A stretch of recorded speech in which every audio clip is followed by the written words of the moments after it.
స్వర్గంలో చేరిపో అని అతనితో అనబడింది. నా జాతివారికి ఇది తెలిస్తే ఎంత బావుండేది అని అతను అన్నాడు.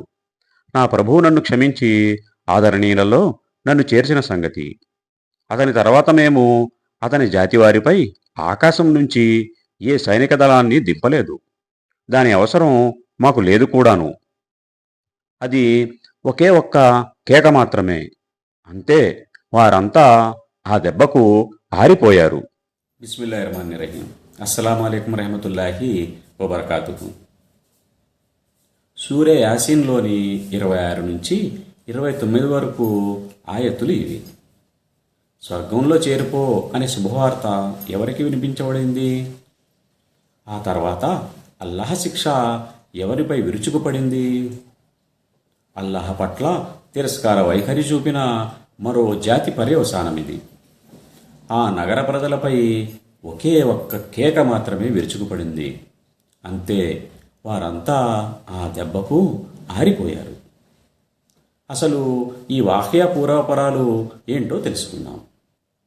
అతని పేరు హబీబ్ నజ్జార్. అతను ఒక వడ్రంగి. క్రూరమైన రాజు పరిపాలిస్తున్న రాజ్యంలో నివసించేవారు. ఆ రాజ్యంలో ప్రజలు కానీ అల్లాహను ఆరాధించేవారు కాదు. హబీబ్ మాత్రం తన తాత ముత్తాతలు ఆచరించిన ధర్మానికి కట్టుబడి ఉన్నారు. ఒకే దేవుడైన అల్లాహను ఆరాధించే ధర్మం అది.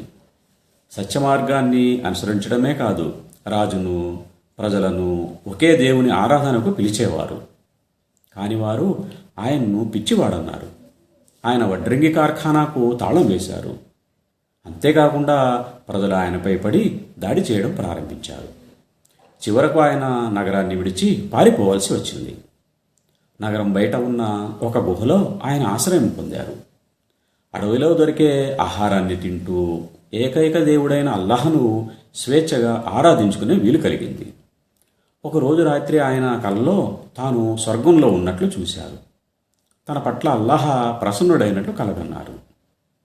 ఆయన గుహలో ఉండే సమయంలో సాదిక్, మస్దూక్ అనబడే 2 వ్యక్తులు నగరానికి వచ్చారు. నగర ప్రజలు చేస్తున్న విగ్రహారాధన పట్ల వారు కలత చెందారు. వారిద్దరూ ప్రజలకు హితబోధ చేయసాగారు. ప్రజలను సన్మార్గం వైపు పెరగడం మొదలుపెట్టారు. మీరు ఎక్కడి నుంచి వచ్చారు, అసలు మీరెవరు అని ప్రజలు ప్రశ్నించడం మొదలుపెట్టారు. తాము అల్లాహ్ తరపున ప్రవక్తలుగా వచ్చామని వారిద్దరూ చెప్పారు. కానీ ప్రజలు వారి మాటలను వినలేదు. మీరు కూడా మాలాంటి సాధారణ మనుషులే అంటూ మండిపడ్డారు. వీరిద్దరి బెడద తొలగించుకోవాలని రాజు కూడా ప్రయత్నించాడు. మీరిద్దరూ ప్రచారాన్ని మానుకోకపోతే రాళ్లతో కొట్టి చంపిస్తానని హెచ్చరికలు జారీ చేశాడు. గుహలో ఉంటున్న హబీబ్కు వీరిద్దరి గురించి తెలిసింది. తక్షణం ఆయన పట్టణానికి తిరిగి వచ్చారు. సాదిక్, మస్దూక్లు చేస్తున్న హితబోధను ప్రజలు వినాలని, సన్మార్గం పొందాలని హబీబ్ కూడా ప్రచారం చేయడం ప్రారంభించారు. కానీ ప్రజల హృదయాలు బండపారిపోయాయి. వారి చెవులకు మంచి మాటలు ఎక్కలేదు. వారంతా ఆగ్రహంతో మండిపడుతూ మూకుమ్మడిగా హబీబ్పై దాడి చేశారు. అమానుషంగా కొట్టడంతో ఆయన చనిపోయారు.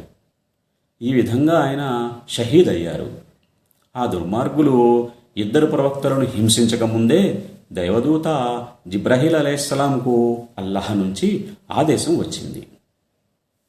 అల్లాహ్ శిక్ష రాకముందే 2 ప్రవక్తలను నగరం విడిచి వెళ్ళిపోవాల్సిందిగా ఆదేశించడం జరిగింది.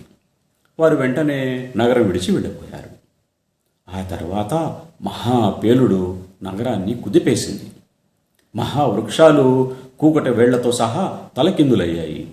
భవనాలన్నీ సర్వనాశనమయ్యాయి. శిథిలాలు తప్ప మరేమీ మిగల్లేదు. అందరూ ఆ శిథిలాల కింద నలిగిపోయారు.